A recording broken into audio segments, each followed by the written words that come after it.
AMC Gremlin. Weekend Dad is here. Weekend Dad is here, and he's bringing his double-barrel finger guns to pick you up. He's taking you to the circus to ogle the trapeze artist and make his classic, "We need to talk about the elephant in the room" joke. Welcome to a weekend that ends on Saturday with, "Mom, can you come and get me? Dad spent all morning drinking shower beers and singing Band on the Run." 76, how have you been? I love your movies and your cars such as the Gremlin. Ah, yes, 1976. The year of the underdog.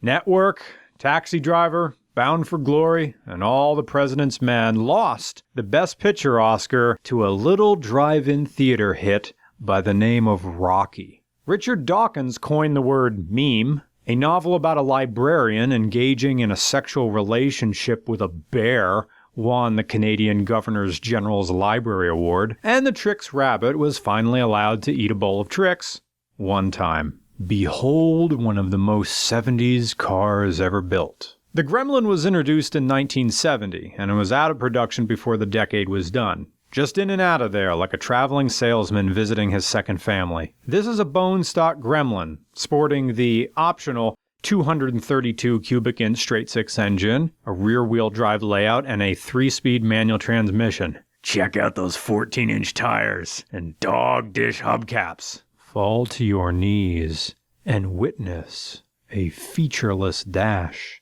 free from the clutter of buttons and touchscreens. You know, there's bare bones, and then there's this. It's also got 2 separate keys. One key starts the car and unlocks the doors, and the other one unlocks the glove box, console box, trunk, not really trunk. We'll get to that. I'm going to rant about that. There are people who put LSs in these things, which when you do that, it becomes more cliche than a rush to the airport at the end of every romantic comedy. This car is a cheap pickup line on 4 wheels. "I take you to the movies, honey, but they don't let us bring outside snacks." 1976 AMC Gremlin. AMC is to cars what BlackBerry was to phones. For a shining half a decade, it was the shit. And then it false-cummed and went limp. AMC is the fourth, or was, the fourth American manufacturer. Even in the latter part of the 20th century, it wasn't just Ford, GM, and Chrysler. It was Ford, GM, Chrysler, and trailing along was the American Motor Company. In the 1970s, AMC was hip, an alt trademark, specifically 1970 to 1979. This is bullseye ground zero in the oil crisis and smog years, and cars like this sold. They sold by being dirt cheap.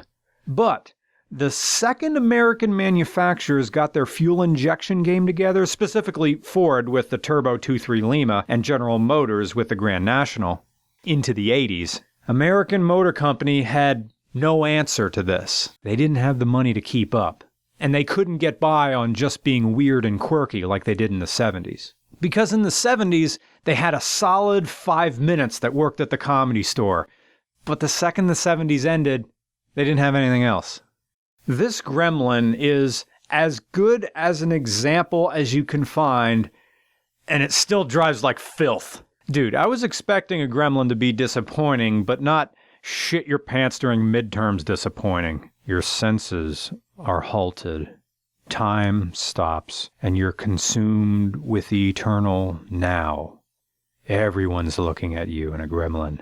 You are, as advertisers say, a pattern interrupt, and your only job is to waddle out of the classroom with salvage dignity. Driving this thing, it's like the steering ratio is hooked up to a random number generator. Take the same turn 3 times, and the Gremlin behaves differently every time. The throttle, on the other hand, is so linear it's a single data point.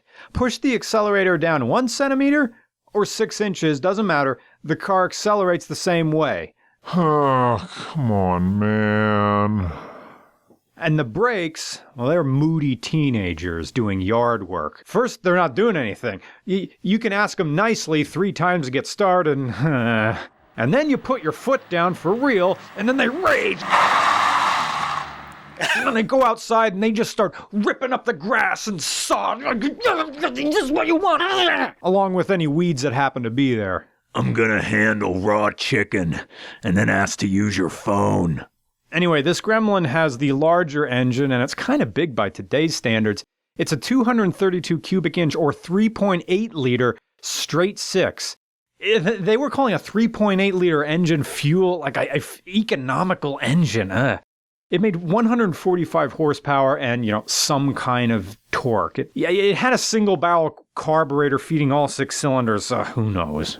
To drive a Gremlin is to shower in irony. New Sincerity has to work very hard to enjoy a Gremlin for its own virtues, because most of this car is fake. It's a fake hatchback. And not just because it's a de-assed Hornet, but because it's a hatchback with no back hat. Look, the only thing that opens is the rear glass. And it still has all this stuff, there's just more car down here that doesn't open. How is that practical? And it's not sporty like a hatchback is supposed to be. The whole car just wobbles around.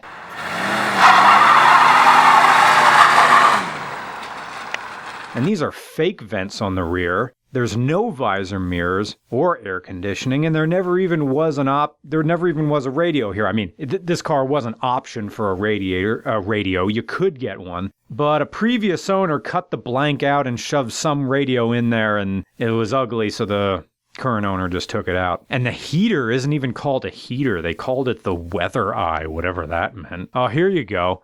Rainwater rolls down the back and just collects inside the recessed taillights. Now we get to the transmission. Oh boy. This is a 3-on-the-floor manual transmission, and those 3 gears are spaced wide apart. Does anybody own one of those turbo 4-cylinder Mustangs? Okay, for those of you who don't, just imagine having a turbocharged 4-cylinder car. Or one of those Mustangs if you have one. But imagine you can only use 2nd gear, 4th gear, and 6th gear. And you got to drive everything using that. Yeah, you have a turbo, but it's not going to help you if the engine can't spool up to help the turbo spool up. Yes, I know turbos like load, but a smaller engine doesn't like load. Plus, the gearing plus final drive is economical, so good luck moving fast. This car just kind of goes a speed. And people were confused when we were driving down the street. Oh, we got looks. But it was sort of a weird, what the hell is that thing? Occasionally some old folks freaked out and loved it, but most people were like, the heck is that? And everybody looks at it. Yep, the whole family just looks at us. What the hell is that thing? This was like when your mom buys you a fake sports shirt because you want to be cool. I want a sports shirt, you say in the 1st grade. So mom goes to Goodwill and gets you a sports shirt. She gets you one of those shirts that's of a fake team.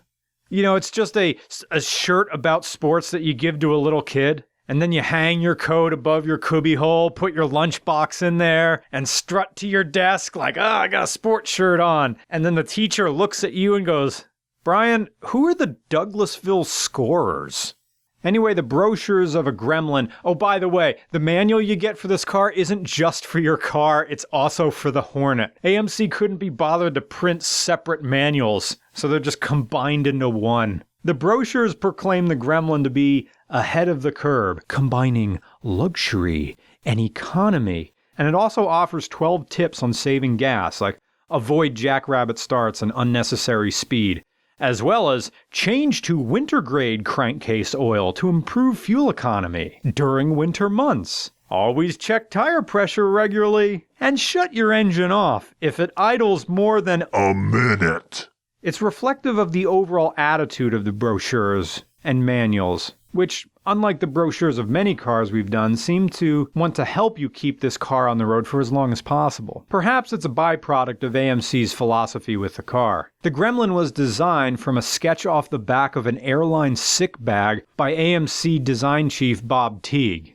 Bob Nixon, an AMC colleague who would be Teague's successor, took the design and based it around the compact AMC Hornet, since AMC didn't have anywhere near enough money or resources to challenge Ford or General Motors in the subcompact market if they had to start from scratch with a brand new design. So they had to put something together with what they had. They made the Gremlin, which was an AMC Hornet with the back chopped off. Despite initially being conceived as a challenger to Ford and General Motors, it ended up being targeted more at competing with imports like the Beetle and the Corolla, to the extent that the AMC marketed the Gremlin as the first American-built import.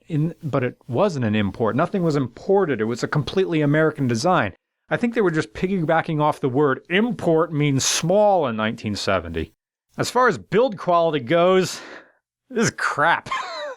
This is as good as it was, and this is how the dash fitted together. Well, what do you want? It's a 1970s American car. It's an automotive Kremlin in the literal sense of the word Kremlin. A Kremlin is a fortress inside a city, because when you've got a body as sturdy as this one encasing your kingdom of ambitious mediocrity, it better be a fortress in its own minuscule way. On the subject of definitions, Time magazine would make a note about how AMC defined the term gremlin as a pal to its friends and an ogre to its enemies. It's probably why these were popular as first cars among high schoolers throughout all the freaks and geeks in the early 1980s, one decade later.